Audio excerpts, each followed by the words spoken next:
Bismillahirrahmanirrahim. Assalamualaikum warahmatullahi wabarakatuh. Dan selamat pagi, jika tidak selamat tengah hari, selamat petang, jika tidak selamat malam. Di sini duduknya Nabi Syahmi bin Nasruddin.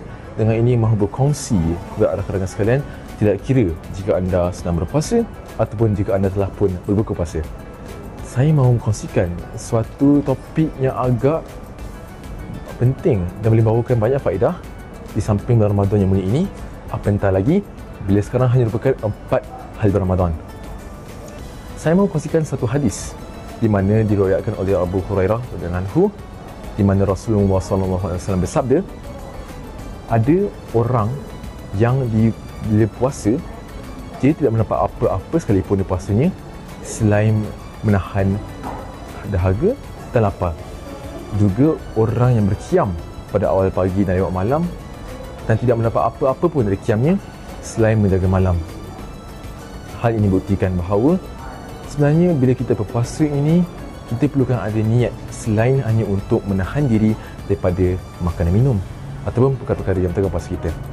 Rakan-rakan sekalian, kita perlu ingat bahawa bila kita berpuasa, biarlah kita puasa untuk mendekatkan diri kita dengan Allah SWT, antara hamba dan Tuhannya, Tuhan yang Maha Esa, Tuhan yang Maha Mengasihani. Rakan-rakan sekalian, sebenarnya di bulan Ramadan ini ada lagi banyak peluang kita untuk meningkatkan amalan baik kita dan mendapat pahala ganjaran yang berlipat ganda dengan bulan Ramadan ini. Di mana bulan ini yang sangat mulia, ada malam Lailatul Qadar, yang ada nuzul Al-Quran dan pelbagai aktiviti yang lain sebenarnya. Di bulan ini saya menceritakan bahawa dan menekankan sebenarnya kita perlu juga menahan diri daripada perbuatan-perbuatan yang buruk kepada kita, yang berdosa kepada kita, yang boleh mensia-siakan puasa kita. Contohnya berkata-kata keji atau dusta. Ada satu hadis ni rakan, di mana Abu Hurairah radhiyallahu anhu juga meriwayatkan, di mana Rasulullah SAW bersabda, barang siapa yang tidak meninggalkan kata-kata yang keji atau dusta dan tetap mengamalkannya, maka Allah tak hajatlah sebenarnya untuk dia menahan diri daripada makan dan minum ataupun senang kita berpuasa. Ini buktilah rakan-rakan, janganlah kita merugikan puasa kita dengan niat yang tak ikhlas.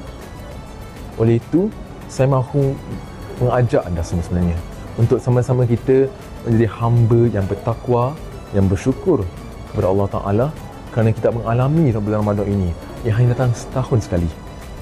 Mari kita manfaatkannya, kita gunakannya sebagai satu platform dan satu medium untuk kita mempertingkatkan akhlak mulia kita, samping itu menjadi orang lebih mulia.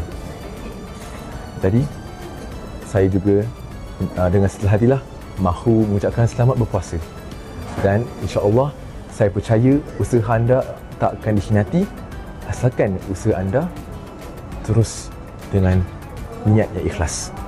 Itu saya nutup dengan billahi taufiq hidayah. Assalamualaikum warahmatullahi wabarakatuh.